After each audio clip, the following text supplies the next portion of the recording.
பிப்ரவரி 2022 ஆரம்பத்தில் உக்ரைன் எல்லைகளின் வடக்கு, கிழக்கு மற்றும் தெற்கு பக்கங்களில் ரஷ்யா மிகப்பெரிய அளவிலான படையினரை குவித்திருந்தது.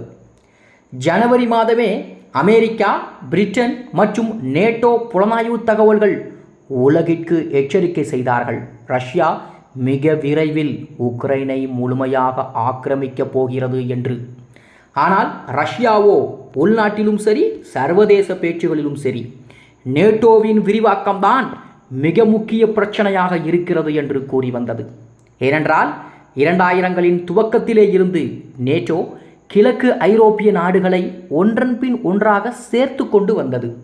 ஜார்ஜியா 2008 மற்றும் உக்ரைன் 2014 ஆகிய சம்பவங்களுக்கு பிறகு ரஷ்யாவுக்கு நேட்டோவால் மிகப்பெரிய அச்சுறுத்தல் அதிகரித்தது என்ற உணர்வையும் கொடுத்திருந்தது.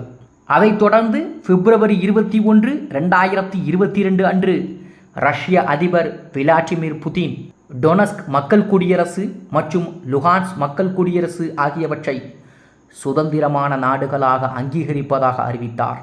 இது 2014 மற்றும் 15 காலகட்டத்தில் ஏற்பட்ட டோன்பாஸ் பிரிவினை மோதலின் தொடர்ச்சியாகவே இருந்தது. அந்த அறிவிப்போடு ரஷ்யா அந்த பகுதிகளில் அமைதிப்படை என்ற பெயரில் இராணுவத்தையும் அனுப்பியது. அதே சமயம் மேற்கத்திய நாடுகளோ உடனே இதை சர்வதேச சட்டமீறல் என்று கண்டித்தார்கள். பிப்ரவரி 24, 2022 அதிகாலை 5 மணிக்கு புதின் தொலைக்காட்சி உரையிலே உக்ரைனின் சிறப்பு இராணுவ நடவடிக்கை தொடங்குவதாக அறிவித்தார். அவர் தனது உரையிலே உக்ரைனின் இராணுவமயமாக்கலை நிறுத்தவும், நாசி சிந்தனையை அகற்றவும் ஸ்பெஷல் மிலிட்ரி ஆபரேஷனை நாங்கள் துவங்குகிறோம் என்று கூறினார். சில நிமிடங்களுக்குள்ளே கீவ், கார்கிவ், மரியுபோல் மற்றும் பல நகரங்களிலே வெடிச்சத்தம் கேட்டதாக உக்ரைன் அதிகாரிகள் அறிவித்தார்கள். ரஷ்ய படைகள் ஒரே நேரத்திலே 3 முக்கிய திசைகளில் முன்னேறினார்கள். வடக்கிலே பெலாரஸ் வழியாக கீவ் நகரை விரைவில் கைப்பற்றும் நோக்கமும், வடகிழக்கிலே ரஷ்ய எல்லை வழியாக கார்கிவ் மற்றும் சுமி பகுதிகளை அடையும் நோக்கிலும், தெற்கே கிரீமியா வழியாக கருங்கடல் மற்றும் அசோக் கடற்கரை நகரங்களை கைப்பற்றி உக்ரைனின் கடல்சார் அணுகளை துண்டிக்கும் நோக்கிலும் முன்னேறினார்கள். முதல் நாளில் ரஷ்யா ஷாக் அண்ட் ஆ முறையை பயன்படுத்தியது.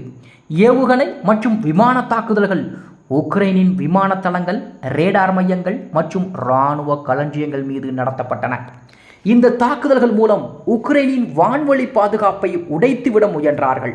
ஆனால் உக்ரைன் படைகளோ சோவியத் காலகட்ட S-300 ஏவுகணை அமைப்புகளை வைத்திருந்ததால் முழுமையாக அதை வீழ்த்த முடியவில்லை. அதைப்போல கீவ் மீதான தாக்குதல் மிகவும் முக்கியமானது.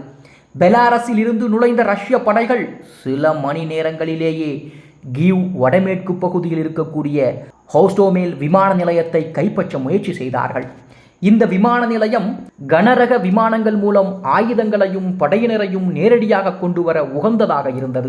ரஷ்யாவினுடைய வான்வழி படையெடுப்பு ஹெலிகாப்டர்கள் மற்றும் போர் விமானங்களின் ஆதரவோடு இது நடந்தது.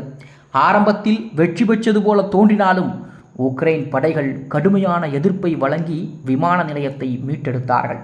அதைப்போல கார்கிவ் நகரில் ரஷ்ய படைகள் மற்றும் உக்ரைன் படைகள் இடையே நகர்ப்புற போர் நடந்தது. உக்ரைன் பொதுமக்கள் மற்றும் படைகள் இருவரும் இணைந்து பாதுகாப்பை வலுப்படுத்தினார்கள். அதைப்போல சுமி பகுதியில் ரஷ்ய டாங்குகள் நகரங்களை சூழ்ந்தன. ஆனால் உக்ரைன் எதிர்ப்பு நடவடிக்கைகள் அவர்களின் வேகத்தை குறைத்தது. தெற்கு பகுதியிலே கிரீமியாவிலிருந்து ரஷ்ய படைகள் முன்னேறி ஹெர்சன் நகரை குறிவைத்தார்கள்.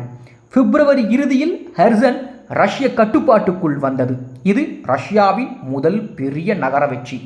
அதே நேரத்தில் மரியுபோலும் முற்றுகையிடப்பட்டது. மரியுபோல் முக்கியமான துறைமுக நகரம். அது ரஷ்யாவிற்கு மிகவும் முக்கியமான நகரமாகவும் இருந்தது.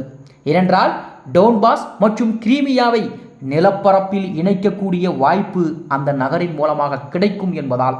ஆக பிப்ரவரி இறுதிக்குள் உக்ரைனின் தலைநகரின் சுற்றுப்புறங்களிலே கடுமையான போர்கள் நடந்தன. கீவ் மற்றும் வடக்கில் புசா, இர்பின் போன்ற பகுதிகளில் ரஷ்ய டேங்குகள் முன்னேறின. ஆனால் பாலங்கள் வெடிக்கப்பட்டதாலும் நகர்ப்புற எதிர்ப்பு கடுமையாக இருந்ததாலும் அவர்களால் வேகமாக நகர முடியவில்லை. உக்ரைனின் அதிபர் விளாடிமிர் செலன்ஸ்கி பிப்ரவரி 25 அன்று நான் இங்கே இருக்கிறேன், ஆயுதத்தை கீழே வைக்க மாட்டேன், நாம் கீவை பாதுகாப்போம் என்று உரையாற்றினார். இந்த உரை உக்ரைன் மக்களிடையே பெரும் உற்சாகத்தை ஏற்படுத்தியது. உலகம் முழுவதும் சமூக வலைதளங்களிலே ஸ்டாண்ட் வித் உக்ரைன் என்ற ஹேஷ்டாக்காகவும் பரவியது. அதனால் மார்ச் மாதத்திற்குள் ரஷ்ய படைகள் கீவ் அருகே முன்னேற்றம் காண முடியாமல் வாகனங்கள் மற்றும் டேங்குகள் 60 கிலோமீட்டர் நீளத்திற்கு சிக்கிக் கொண்டிருந்தது. எரிபொருள் மற்றும் உணவு பற்றாக்குறையும் உக்ரைன் ட்ரோன் மற்றும் ஏவுகணை தாக்குதல்களும் மற்றும் நிலப்பரப்பு சிரமங்கள் காரணமாகவும் இந்த பகுதியில் ரஷ்யாவால் முன்னேற முடியவில்லை. மார்ச் இறுதியில் ரஷ்யா கீவ் மீது நேரடி கட்டுப்பாட்டை பெறும் இலக்கை விட்டுவிட்டு கிழக்கு உக்ரைனிலே தனது இராணுவத்தை கவனம் செலுத்துமாறு அறிவித்தது. ஆனால் அந்த நேரம் வரை கீவ் புறநகர பகுதிகள் கடுமையான சேதத்திற்கு உள்ளாகியிருந்தன. புசா, இர்பின் ஆகிய பகுதிகளில் ரஷ்ய படைகள் பின்வாங்கிய பின்பும் கூட அங்கு நடந்த பொதுமக்கள் படுகொலைகள் உலக அளவில் அதிர்ச்சியை ஏற்படுத்தியது.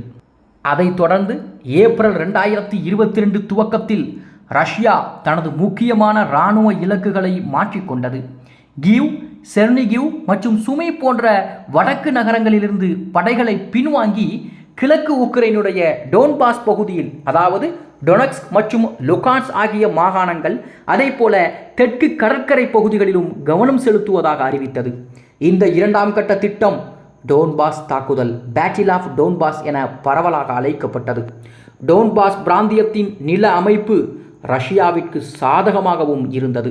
பரந்த புல்வெளிகள் மற்றும் தொழிற்சாலைகள் நிறைந்த நகரங்கள் டேங்குகள் மற்றும் கனரக துப்பாக்கி தாக்குதல்களுக்கு உகந்ததாகவும் இருந்தது. ஏப்ரல் நடுப்பகுதியிலே ரஷ்யா டொனெட்ஸ்க் மற்றும் லுகான்ஸ் ஆகிய பகுதிகளை முழுமையாக கைப்பற்றும் முயற்சியை தீவிரப்படுத்தியது. கனரக துப்பாக்கிச்சூடு, ராக்கெட் தாக்குதல்கள் மற்றும் விமான குண்டுவீச்சுகளை தொடர்ந்து நடத்தியது. இதற்கு மையமாக இருந்தது மரியுபோல் நகரின் முற்றுகையே.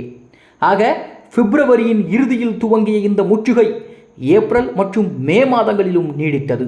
மரியுபோல் அசோவ் கடலின் முக்கிய துறைமுகம் என்பதோடு டோன்பாஸ் மற்றும் கிரிமியாவை நிலப்பரப்பில் இணைக்கக்கூடிய வழியாகவும் இருந்தது.